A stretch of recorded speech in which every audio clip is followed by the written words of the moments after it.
കഴിഞ്ഞ 2 ദിവസമായിട്ട് വരുന്നൊരു വിവാദം അങ്ങനെ ശ്രദ്ധയപ്പെട്ടുണ്ടാവും. ഈ വടകര തെരഞ്ഞെടുപ്പുമായി ബന്ധപ്പെട്ട് കാഫർ എന്ന സ്ക്രീൻഷോട്ട് പ്രചരിപ്പിച്ചത് ഇടത് ഗ്രൂപ്പുകളാണെന്നുള്ള ഒരു സമയം. അതിപ്പോൾ കെ ശൈലജ തള്ളി പറഞ്ഞിട്ടുണ്ട്. എന്തൊക്കെയാണ് CPI അതിനെ കാണുന്നത്? CPIക്ക് പൊതുവിവരങ്ങളേ ഉള്ളൂ. അപ്പോഴത്തെ പറ്റി ഡീറ്റെയിൽസ് അറിയില്ല. പറയാനുള്ള കാര്യങ്ങൾ LDFന് വേണ്ടി പറഞ്ഞു കഴിഞ്ഞു ശൈലജ ടീച്ചർ. ആ നിലപാടിൽ CPI എത്തിപ്പിടിക്കും. സമൂഹത്തിൽ മതസ്പർദ്ധ വളർത്തുന്ന രീതിയിലുള്ള പ്രചാരണങ്ങൾ ഇടത് സൈബർ ഹാൻഡിലുകൾ നടത്തുന്നത് ശരിയാണോ പൊതുവീക്ഷണത്തിൽ? അല്ല, അങ്ങനെ വളരെ ചെയ്തിട്ടില്ല.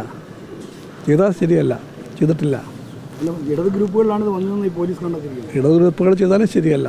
പക്ഷേ അത് ഞങ്ങളുടെ നയമല്ല. ഇടതുപക്ഷം അതിൻ്റെ പക്ഷമല്ല. വർഗീയ പ്രചാര വേലയുടെ രാഷ്ട്രീയമോ ആശയങ്ങളോ ഞങ്ങളുടേതല്ല. അത് വ്യക്തമായി പറഞ്ഞു കഴിഞ്ഞു ശൈലജ ടീച്ചർ. ഈ ഒരു കാര്യം, ഈ പാലക്കാട് CPIക്ക് സമാന്തര ജില്ലാ കൗൺസിൽ എക്സിക്യൂട്ടീവ് ഇപ്പോൾ യൂത്തിൻ്റെ പുതിയ സമാന്തര സേവ് AYF സംഘടിപ്പിക്കാൻ പോകുന്നു. അപ്പോൾ ഇത് മാത്രമല്ല, മുൻ ദേശീയ എക്സിക്യൂട്ടീവ് അംഗം K. ഇസ്മായിൽ ഇതിനെ അനുകൂലിച്ച് സംസാരിക്കുകയും കഴിഞ്ഞ ദിവസം സംസാരിക്കുകയും ചെയ്തു. അപ്പോൾ ഇതിനോടുള്ള പാർട്ടി എങ്ങനെയാണ് ഈ പാലക്കാട്? എല്ലാവർക്കും അറിയാമല്ലോ, സമാന്തര പ്രവർത്തനങ്ങൾ ഒരിക്കലും ഒരു കമ്മ്യൂണിസ്റ്റ് രീതിയല്ല. സമാന്തര പ്രവർത്തനം ആര് നടത്തിയാലും അത് പാർട്ടി വിരുദ്ധമാണ്. ആരെല്ലാം അതിനെ പിന്താങ്ങിയാലും അതും പാർട്ടി വിരുദ്ധമാണ്. എല്ലാവർക്കും അറിയാം, KAയ്ക്കും അറിയാം. പിന്നെ അദ്ദേഹം പാർട്ടി വിരുദ്ധ പ്രവർത്തനമാണ് നടത്തുന്നത്. സമാന്തര പ്രവർത്തനങ്ങളെ പിന്താങ്ങുന്നത് കമ്മ്യൂണിസ്റ്റ് പാർട്ടിക്ക് യോജിക്കാവുന്ന പ്രവർത്തികളെന്ന് എല്ലാവർക്കും അറിയാം, KAയ്ക്കും അറിയാം. പറഞ്ഞുകൊണ്ടാണ് ഞാൻ പറഞ്ഞു കഴിഞ്ഞല്ലോ.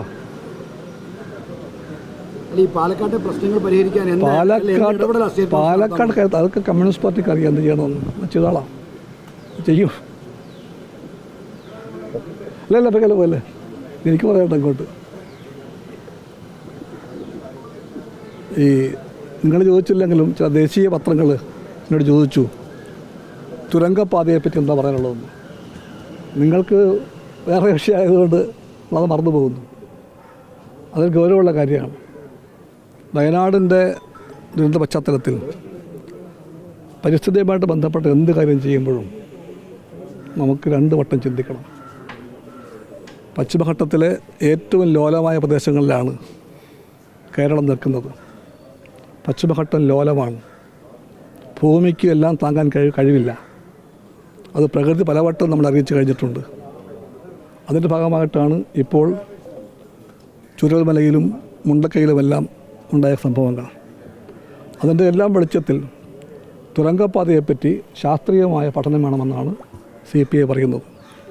ശാസ്ത്രീയമായ പഠനം കൂടാതെ മുന്നോട്ട് പോകുന്നത് ജനങ്ങളിൽ ആശങ്കയുണ്ടാക്കുമെന്ന് കമ്മ്യൂണിസ്റ്റ് പാർട്ടിക്ക് തീർച്ചയായിട്ടും അഭിപ്രായമുണ്ട്.